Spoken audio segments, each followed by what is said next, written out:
Assalamualaikum warahmatullahi wabarakatuh. Selamat pagi dan salam sejahtera untuk kita semua. Ananda yang Bapak sayangi, pada kesempatan yang berbahagia ini kita berjumpa lagi pada bab tentang disintegrasi bangsa.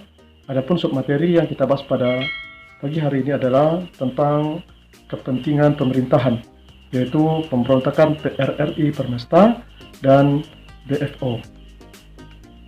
Perlu kita ketahui bahwasanya latar belakang terjadinya peristiwa pemberontakan PRRI dan Permesta ini adalah pemberontakan PRRI dan Permesta terjadi karena adanya ketidakpuasan beberapa daerah di Sumatera dan Sulawesi terhadap alokasi biaya pembangunan dari pemerintah pusat. Ketidakpuasan tersebut didukung oleh beberapa panglima militer. Selain itu, ada pula penyebab PRRI dan Permesta ingin keluar dari Indonesia. Di antaranya adalah tentang kondisi politik Indonesia ketika itu. Yang kedua, kondisi perekonomian Indonesia pada waktu itu. Yang ketiga, permasalahan militer di Indonesia. Mereka membentuk dewan-dewan militer daerah seperti Dewan Gajah yang dipimpin oleh Kolonel Simbolon di Sumatera Utara, Dewan Banteng di Sumatera Tengah dipimpin oleh Ahmad Hussein, Dewan Garuda di Sumatera Selatan dipimpin oleh Dahlan Jambek, dan Dewan Manguni di Sulawesi yang dipimpin oleh Kolonel Venje Samuel. Dewan-dewan tersebut menuntut adanya perimbangan keuangan antara pusat dan daerah, terutama dalam melaksanakan eksploitasi hasil bumi. Namun dengan adanya berbagai sebab, seperti yang telah diuraikan di atas, maka dalam perkembangannya bersifat agresif dan bertindak mencari kesalahan pusat. Hal tersebut terkait pula dengan pemberhentian Kolonel Simbolon. Pemecatan tersebut berkaitan dengan keterlibatannya dalam peristiwa penyeludupan di Teluk Nibung. Melalui Dewan Gajah tersebut, Kolonel Simbolon menentang pemerintah pusat, yaitu dengan pernyataan 1. Melepaskan hubungan sementara dengan pemerintah pusat. 2. Mulai tanggal 22 Desember 1956 tidak lagi mengakui Kabinet Juanda. 3. Mulai tanggal 22 Desember 1956 mengambil alih pemerintahan di wilayah tertera dan Tutorium 1. Melalui pengumuman tersebut, maka resmilah bahwa PRRI berjalan di Sumatera Utara. Pada tanggal 24 Desember 1956, mengeluarkan keputusan melalui keputusan Presiden nomor 200/1956 yang menyatakan bahwa Keresidenan Sumatera Timur dan Tapanuli serta semua perairan yang mengelilinginya dinyatakan dalam darurat perang atau SOB. Kericuan juga terjadi di Sulawesi. Pada akhir Februari 1997, Panglima Tutorium ke-7 Letkol Venje Samuel mengadakan pertemuan pendapat dan ide dengan para stafnya. Pertemuan tersebut melahirkan konsepsi yang isinya antara lain disebutkan bahwa penyelesaian keamanan harus segera dilaksanakan agar pembangunan semesta segera dapat dimulai. Kegiatan selanjutnya adalah mengadakan pertemuan di kantor Gubernur Makassar yang dihadiri oleh tokoh militer dan sipil pada tanggal 2 Maret 1957. Pertemuan tersebut melahirkan Piagam Perjuangan Semesta atau yang kita kenal dengan Permesta, yang ditandatangani oleh 51 tokoh masyarakat Indonesia Timur. Wilayah gerakan tersebut meliputi Kepulauan Nusa Tenggara dan Maluku. Untuk melancarkan program kerja Permesta, maka Kolonel Venje Samuel menyatakan bahwa daerah Indonesia Timur dalam keadaan bahaya atau SOB, State Ban Orlog and Blank. Seluruh pemerintahan daerah diambil alih oleh militer untuk menjaga ketentraman rakyat dan demi terlaksananya cita-cita Piagam Perjuangan Permesta. Di antara dewan-dewan di daerah terdapat kerjasama dan saling berhubungan. Para pemimpin pemberontakan di Sumatera mengadakan pertemuan di Sungai Dareh, sekitar 109 km arah timur, Padang, pada tanggal 9 dan 10 Januari 1958. Dalam pertemuan tersebut, telah dilakukan pertemuan yang dihadiri oleh Letkol Ahmad Hussein, Kolonel Simbolon, Letkol Venje Samuel, Letkol Berlian, Letkol Zulkifli Lubis, Sumitro Jojo Hadikusumo, Safrudin Prawira Negara, Muhammad Nasir, Burhanuddin Harhab. Pertemuan ini mengamanatkan Forum Perwira Pembangkang ini untuk aktif mencari senjata di luar negeri dan untuk mematangkan rencana pemberontakan, serta membicarakan soal rencana pemberian ultimatum kepada pemerintah pusat dan pembentukan negara secara terpisah dari Republik Indonesia. Jika ultimatum tidak terpenuhi atau ultimatum tersebut tidak diakui oleh pemerintah RI dalam waktu 5 kali 24 jam, isi ultimatum tersebut antara lain adalah: 1. Di bidang pemerintahan, dituntut agar pemerintah memberikan otonomi yang seluasnya kepada daerah. 2. Pada bidang pembangunan, menuntut agar pemerintah melakukan perbaikan radikal di segala bidang. Sedangkan di bidang militer, Dewan Benteng menuntut supaya dibentuk komandan utama di Sumatera Utara. Pemerintah menolak dengan tegas ultimatum tersebut. Bahkan, para perwira yang terlibat di dalamnya justru dipecat oleh pemerintah pusat. Kemudian di Sumatera, Kolonel Simbolon membacakan proklamasi Pemerintah Revolusioner Republik Indonesia atau PRRI pada tanggal 15 Februari 1958 dengan ibu kotanya di Bukit Tinggi. Sedangkan Safarudin Prawira Negara diangkat sebagai Perdana Menteri dari PRRI tersebut. Sedangkan di Sulawesi, proklamasi PRRI disambut oleh kaum separatis ataupun permesta. Kolonel Somba, Komandan Deputi Wilayah Militer Sulawesi Utara dan Tengah, mengumumkan bahwa sejak 17 Februari 1958 mendukung PRRI dan menyatakan memisahkan diri dari pemerintahan pusat atau RI. Permesta menjadi praktis sayap timur PRRI. Pusat pemberontakan ini berada di Makassar, yang pada waktu itu merupakan ibu kota Sulawesi.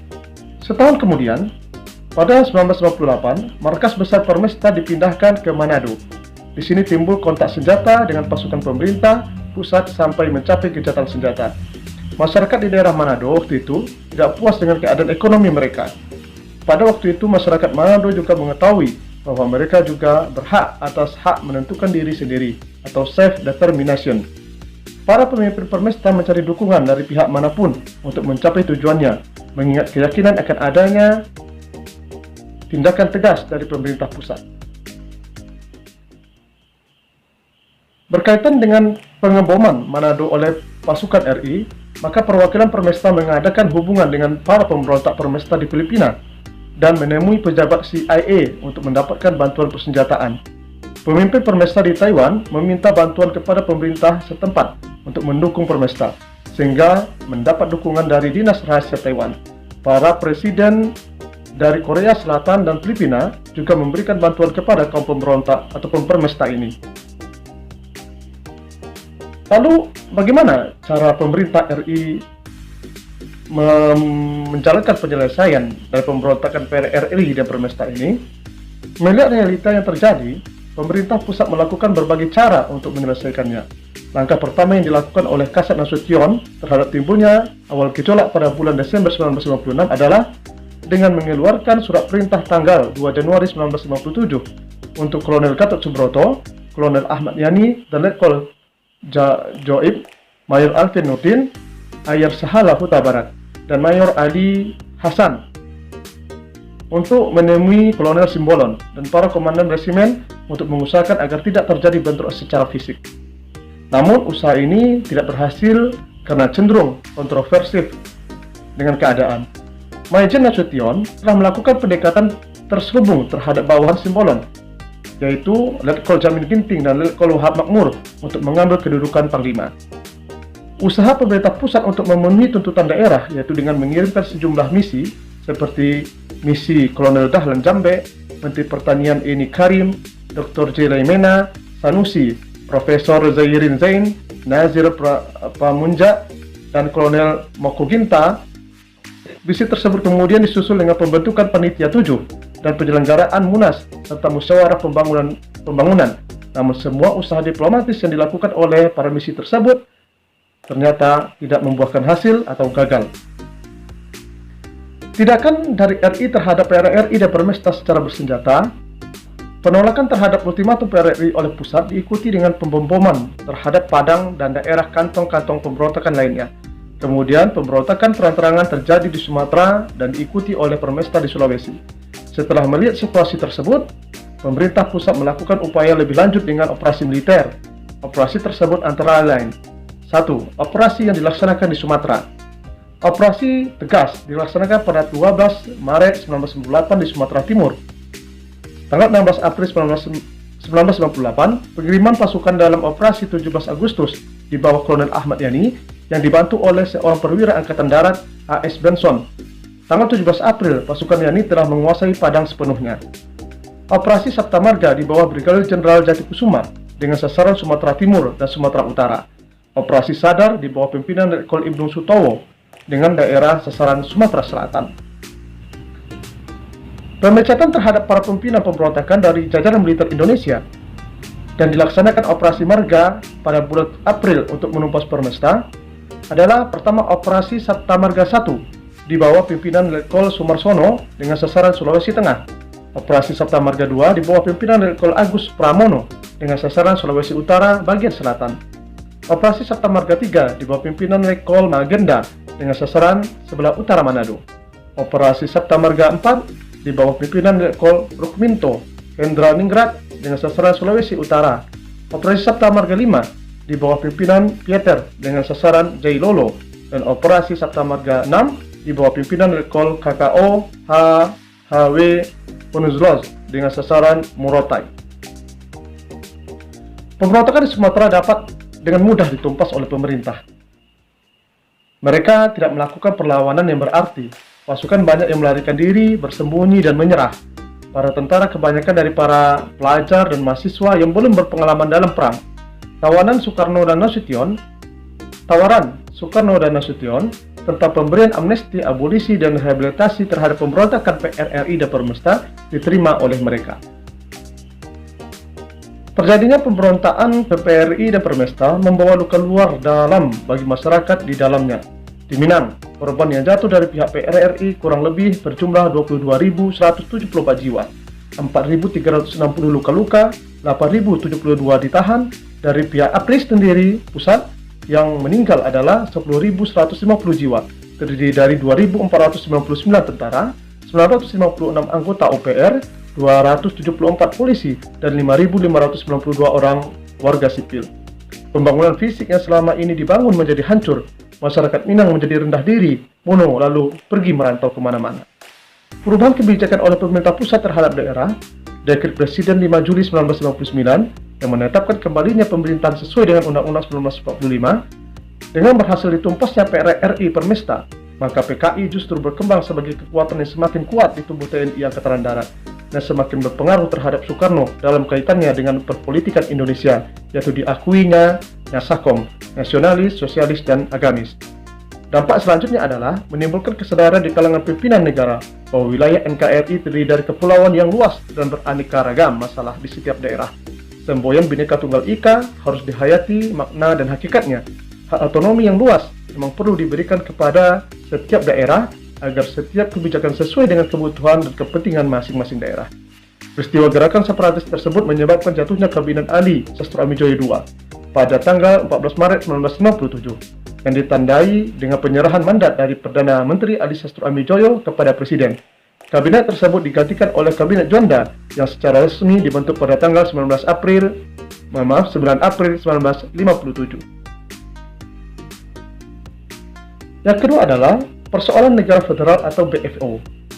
Konsep negara federal atau persekutuan, negara bagian BFO, Region Federal Orleg, mau tidak mau menimbulkan potensi perpecahan di kalangan bangsa Indonesia. Dalam arti kata, mau tidak mau menimbulkan potensi perpecahan di kalangan bangsa Indonesia sendiri setelah kemerdekaan. Persaingan yang timbul terutama adalah antara golongan federalis yang ingin membentuk negara federal dipertahankan dengan golongan unitaris yang ingin Indonesia menjadi negara kesatuan. Dalam konferensi Malino di Sulawesi Selatan pada tanggal 24 Juli 1946, misalnya, pertemuan untuk membicarakan tatanan federal yang diikuti oleh wakil dari berbagai daerah non-RI itu ternyata mendapat reaksi keras dari para politisi pro-RI yang ikut serta. Mr. Tajuddin Nur dari Makassar bahwa begitu kuatnya mengkritik hasil konferensi. Perbedaan keinginan agar bendera merah putih dan lagu Indonesia Raya digunakan atau tidak oleh negara Indonesia Timur atau NIT juga menjadi persoalan yang tidak bias diputuskan dalam konferensi. Kabinet NIP juga secara tidak langsung ada yang jatuh karena persoalan negara federal ini, yaitu pada tahun 1947. Dalam tubuh BFO juga bukan tidak terjadi pertentangan. Sejak pembentukan di Bandung pada bulan Juli 1948, BFO telah terpecah menjadi dua kubu. Pertama, kelompok pertama menolak kerjasama dengan Belanda dan lebih memilih Republik Indonesia untuk diajak bekerjasama membentuk negara Indonesia Serikat. Kubu ini dipelopori oleh ide Anak Agung Gede Agung yang berasal dari NIT, Negara Indonesia Timur, serta RT Adil Pura Direja dan RT Jumhana, yaitu berasal dari negara Pasundan. Kubu kedua dipimpin oleh Sultan Hamid II yang berasal dari Pontianak dan Dr. T. Mansur yang berasal dari Sumatera Timur. Kelompok ini ingin agar garis kebijakan bekerja sama dengan Belanda tetap dipertahankan. Ketika Belanda melancarkan agresi militer kedua, pertentangan antara dua kubu ini kian sengit. Dalam sidang-sidang BFO selanjutnya, kerap terjadi konfrontasi antara Anak Agung dengan Sultan Hamid II. Di kemudian hari, Sultan Hamid II ternyata bekerja sama dengan APRA Westerling mempersiapkan pemberontakan terhadap pemerintahan Republik Indonesia Serikat. Setelah Konferensi Meja Bundar atau KMB pada tahun 1949, persaingan antara golongan federalis dan unitaris makin lama makin mengarah pada konflik terbuka di bidang militer. Pembentukan Angkatan Perang Republik Indonesia Serikat atau disingkat dengan APRIS telah menimbulkan masalah psikologis. Salah satu ketetapan dalam KMB menyebutkan bahwa inti anggota APRIS diambil dari TNI, sedangkan lainnya diambil dari personel mantan anggota KNIL. TNI sebagai inti APRIS berkeberatan bekerja sama dengan bekas musuhnya, yaitu anggota KNIL. Namun, selain pergolakan yang mengarah pada perpecahan, pergolakan bernuansa positif bagi persatuan bangsa juga terjadi. Hal ini terlihat ketika negara-negara bagian yang keberadaannya ingin dipertahankan setelah KMB harus berhadapan dengan tuntutan rakyat yang ingin agar negara bagian tersebut bergabung dengan Republik Indonesia Serikat. Ananda, anak-anak kami yang Bapak sayangi, itulah beberapa persoalan mengenai pemberontakan PRRI Permesta dan juga negara BFO antara federal dan unitaris yang kita bahas pada kesempatan ini. Mudah-mudahan anak-anak sekalian bisa paham tentang penjelasan ini dan mengetahui alasan-alasan terjadinya pemberontakan PRRI Permesta dan juga apa itu BFO, yaitu negara federal dan negara unitaris yang ingin negara Indonesia itu tetap menjadi negara bagian, dan juga negara unitaris yang ingin bahwasanya Indonesia itu, negara bagian itu bergabung menjadi negara kesatuan. Demikianlah pertemuan kita pada hari ini, dan mudah-mudahan kita akan berjumpa lagi pada bab selanjutnya, yaitu bab kedua. Assalamualaikum warahmatullahi wabarakatuh.